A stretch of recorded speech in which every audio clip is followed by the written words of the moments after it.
একে electronics lab চ্যানেলটিতে সবাইকে স্বাগতম। আশা করি বন্ধু সব ভালো আছেন। এক ভাই আমাকে ভিডিও পাঠাইছে, দেখতে পাচ্ছেন যে পিক্সেল টিউবে কিন্তু কালার জমে যাচ্ছে। আমরা জানি পিক্সেল টিউবে কালার জমে যায় পিটিসির কারণে। তো এটি পিটিসি চেঞ্জ করলেও দেখা গেছে সমস্যার সমাধান হয়নি, এই ভাই আমাকে যেটা বললো। তো সেই বিষয় নিয়ে আমি আজকে আলোচনা করব কিভাবে আপনার কালার সমস্যা এরকম দূর করবেন, কালার যদি জমে যায় আর কি কি কারণে কালার জমে যায় সেগুলো নিয়ে বিস্তারিত আলোচনা করব। আর এই ভাই ফ্ল্যাশ করছিল এবং পিটিসি চেঞ্জ করছে, সব কিছু করার পরেও কিন্তু সমস্যার সমাধান হয়নি।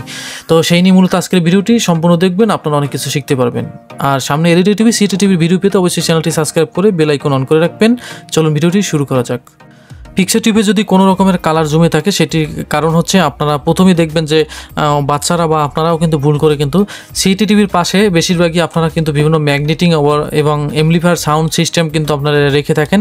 যদি চুম্বক জাতীয় যদি সিটি টিভির আশেপাশে থাকে তাহলে কিন্তু কালার কিন্তু জমে দেয়, কারণ কালারের সাথে আর পিক্সেল টিউবের ভিতরেও কিন্তু ম্যাগনেটিং জাতীয় আছে, সেই জন্য ম্যাগনেটিং ক্যাচ করে, এই জন্য কালারটি কিন্তু এরকম সমস্যা হয়ে যায়। তাই অবশ্যই আপনারা পিক্সেল টিউবের আশেপাশে কোনো স্পিকার রাখবেন না। আর যদি দেখেন এরকম সমস্যা হয়ে গেছে তাহলে স্পিকার দিয়ে আপনারা পিকচার সামনে আপ ডাউন করবেন, দেখবেন চলে গেছে। এরপরও যদি চলে না যায় তাহলে অবশ্যই পিটিসিটা চেঞ্জ করবেন। আর পিটিসির পাশে অনেক সময় দেখবেন যে বুস্টার পিএফ থাকে, তাহলে সেটা দিয়েও কিন্তু এই পিটিসির কাজ করা হয় বুস্টার পিএফের মাধ্যমে। ওকে, তাই এই পিটিসি চেঞ্জ করবেন। এরপরও যদি না হয় তাহলে কিন্তু আপনারা যে কাজটি করবেন, এখানে দেখেন দুইটি কালেকশন আছে। আমরা কিন্তু অনেক কিছু চেঞ্জ করে থাকি, কিন্তু কেবলটা কখনোই কিন্তু পরীক্ষা করি না যে এই যে আমাদের ডিগেজিং কয়েলটার যে কেবলটা সেটা কিন্তু চেঞ্জ করে আমরা দেখি না, বা অনেক সময় মিটার দিয়েও কিন্তু দেখি না যে আসলে কেবলটি সমস্যা আছে কিনা। যদি কেবলে কালেকশন নাই থাকে তাহলে কিন্তু পিটিসিতে কাজ করবে না, আর ফ্ল্যাশও কিন্তু হবে না। যখন আপনি ফ্ল্যাশ দেবেন তখনও দেখতে পারবেন যে এখানে দুইটি কেবলের মাধ্যমে যখন আপনারা ফ্ল্যাশ করবেন সিরিজের মাধ্যমে তখন কিন্তু দেখবেন কাজ হবে না, সিরিজটি কিন্তু ফুল জ্বলবে না। তাহলে আপনারা বুঝতে পারবেন যে কেবলটি খারাপ। এরপর কেবলটি চেক করার পর আপনারা যে বিষয়টি করবেন সেটি হলো ম্যাগনেটিং দিয়ে চেষ্টা করবেন। এরপরও যদি না হয় তাহলে আপনারা যে কাজটি করবেন সেটি হলো ইউব কয়েলটি খুলবেন।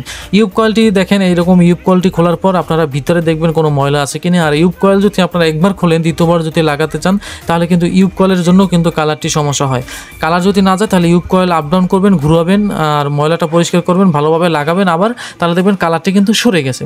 সমাধান যদি এরপরও না হয় তাহলে আপনারা আরও যে কারণের জন্য হতে পারে সেটি হলো আপনারা ইউব কয়েলের পিছনে একটি চুড়ি দেখবেন, এই চুড়িটি কিন্তু বিভিন্ন রকমের ঘুরায় কিন্তু কালারটি অ্যাডজাস্ট করে।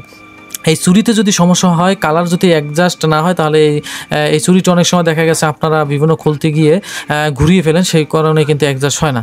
এজন্য চুরিটি আপনারা অ্যাডজাস্ট করবেন। যদিও অ্যাডজাস্ট না হয় তাহলে কিন্তু চুরিটি কিন্তু শেষকালে কিন্তু ফেলে দিবেন, তাহলে দেখবেন কালার সমস্যাটি সমাধান হয়ে গেছে। তো কালার জমে যায় এই জন্য আমি অনেকগুলো আলোচনা করলাম, তো আপনারা জানতেন কিনা। এবং ভিডিওটি যদি ভালো লাগে তাহলে অবশ্যই আমাকে লাইক কমেন্ট করতে ভুলবেন না। আর যে কয়টা আমি সেকশন কথা বললাম যা আপনাদের করা উচিত কালার জমার কারণে সেগুলো করে দেখবেন। আর যে ভাই ভিডিও পাঠাচ্ছেন সেগুলো আমি যা বলছি সেগুলো আপনারা করে দেখবেন, তাহলে এই সমস্যা দূর হয়ে যাবে। ভিডিওটি ভালো লাগলে অবশ্যই লাইক কমেন্ট করতে ভুলবেন না। এলইডি টিভি, সিটি টিভির নতুন ভিডিও পেতে অবশ্যই চ্যানেলটি সাবস্ক্রাইব করে বেল আইকন অন করে রাখুন। আজকে এই পর্যন্ত, দেখা হবে নতুন ভিডিও নিয়ে। ততক্ষণে ভালো থাকেন। যারা আমার সাথে যোগাযোগ করতে চান অবশ্যই ডিসক্রিপশনে আমার এই ভিডিও ডিসক্রিপশনে একটি গ্রুপ লিঙ্ক আছে, সেখানে জয়েন করে নেবেন। হোয়াটসঅ্যাপে গ্রুপ লিঙ্ক দেওয়া আছে, সেখানে আপনাদের যে কোনো সমস্যা আমার কাছে হেল্প চাইতে পারবো। অন্যান্য টেকনিশিয়ানরা আছে, তারাও আপনাদের হেল্প করবে। অসংখ্য ধন্যবাদ যারা গ্রুপে সময় দিয়ে থাকে, আমার কাজটি যারা করে থাকে তাদের জন্য অসংখ্য ভালোবাসা রইল। আজকে এই পর্যন্ত, আল্লাহ হাফেজ।